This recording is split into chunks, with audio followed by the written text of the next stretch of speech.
Hello दोस्तों, मैं हूं आपका दोस्त एडवोकेट शिवेंद्र प्रताप सिंह। आज हम आपको बताएंगे कि अगर किसी भी मामले में पति पत्नी के बीच विवाद चल रहा हो और यूं समझे कि पति की तरफ से एफआईआर पत्नी पर पहले करा दी गई हो, वो धारा कोई भी हो, चाहे मार पिटाई की हो, लड़ाई झगड़े की हो, गाली गलौज की हो या कोई भी अन्य गंभीर अपराध, चाहे वो चोरी का मामला हो, लूट का केस, कोई भी एफआईआर अगर पति पक्ष ने अपनी पत्नी पर लगा दिया है, दर्ज करा दिया गया है, तो उसके बाद काउंटर केस बनाने के लिए अगर पत्नी के द्वारा 498A की एफआईआर की जाती है, 12 डीवी एक्ट का केस किया जाता है, 125 सीआरपीसी अर्थात मेंटेनेंस का केस किया जाता है, तो ऐसी स्थिति में क्या क्या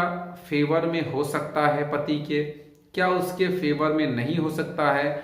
और खास तौर से आज आपको एक जजमेंट भी मैं बताऊंगा जिसमें साफ ये बात कही गई है कि पति के केस करने के बाद ये डीवी का केस यानी काउंटर केस किया गया है। काउंटर केस इसलिए किया गया है ताकि वो महत्व कम हो जाए, वो ये भी देखा जाए, हो सकता है कि दोनों कंप्रोमाइज करके फैसला भी कर लें। तो आज का यह वीडियो इसी टॉपिक पर है कि अगर पति पक्ष ने पत्नी पर पहले मुकदमा किया या पत्नी के मायके वालों पर पहले मुकदमा किया और बाद में उसके तरफ से दुनिया भर के फर्जी, झूठे, निराधार, बिना किसी एविडेंस, बिना किसी मेडिकल के अगर एफआईआर की गई, डीवी किया गया, 125 किया गया, तो उसे कहां तक लाभ मिलेगा, कहां तक ना मिलेगा, इसके बारे में पहली बात तो ध्यान रखें। ये बहुत ही इंपॉर्टेंट सवाल है कि अगर आपके साथ अपराध हुआ था तो आप क्या इंतजार कर रही थी कि पति एफआईआर कराए उसके बाद ही मैं कराऊंगी?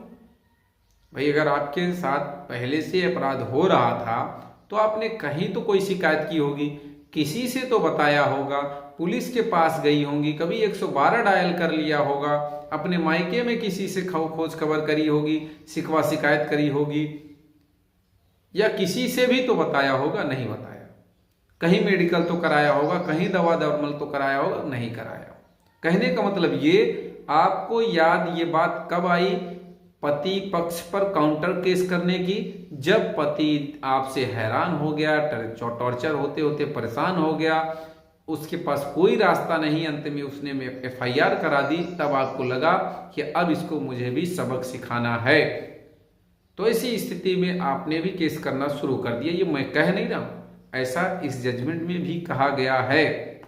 और धारा 12 डीवी एक्ट में इंटरिम ऑर्डर हो जाने के बाद रिवोक कर दिया गया, यानी कि ये मजिस्ट्रेट के पास पावर भी है कि नोटिस जारी करने के बाद भी अमेंड कर सकता है, अपने ऑर्डर को रिवोक कर सकता है, नोटिस को निरस्त कर सकता है, सम्मन निरस्त कर सकता है। धारा 25 सबसेक्शन 2 डीवी एक्ट में ये प्रोविजन है, लेकिन उसके लिए क्या है कि आपको एप्लीकेशन माननीय न्यायालय में देना होगा। भाई, मजिस्ट्रेट आंख बंद करके अपने से कुछ नहीं करेगा, आपको मजिस्ट्रेट से कराना पड़ेगा। ऑर्डर एक बता रहा हूं, Mohammad Hussain versus Shabnam Ara, CRM number 714 सन 2022, जम्मू एंड कश्मीर का ये केस है। ऑर्डर डेट है 20/9/2022। इसमें माननीय Jammu and Kashmir high court ने सीधे तौर पे कहा, इस केस में वही हुआ था जो मैंने आपको बताया, पति पक्ष ने एफआईआर पहले किया था, बाद में पत्नी ने डीवी का केस कर दिया, मेंटेनेंस अलाउ भी हो गया था, बाद में मेंटेनेंस, इंटरिम मेंटेनेंस ऑर्डर होने के बाद रिवोक कर दिया गया। सोचने वाली बात है। माननीय हाई कोर्ट ने यह टिप्पणी भी की थी कि 12 डीवी एक्ट पति के रिश्तेदारों की तरफ से या परिवार के लोगों की तरफ से अगर प्रतिक्रियाओं के आधार पर मजिस्ट्रेट सम्मन को रद्द कर सकता है। भाई, अगर उनको दिक्कत है या वो इस मामले में शामिल नहीं है, कोई एविडेंस नहीं है, कोई फैक्ट क्लियर नहीं हो रहा है, तो इस सम्मन को निरस्त किया जाना चाहिए। क्यों नहीं निरस्त किया जाना चाहिए? तो अगर आप भी इसी तरह से हैरान हैं, परेशान हैं, टॉर्चर हो रहे हैं, डीवी के जजमेंट वगैरह आपको चाहिए तो स्क्रीन पर चल रहे नंबर पर जानकारी ले सकते हैं, फ़ोन करके बात कर सकते हैं। तो उम्मीद करता हूँ, आशा करता हूँ आज का यह वीडियो आपको बेहद पसंद आया होगा। अगर वीडियो पसंद आए तो वीडियो को लाइक करें, शेयर करें, YouTube channel Shivendra high court को जरूर सब्सक्राइब करें।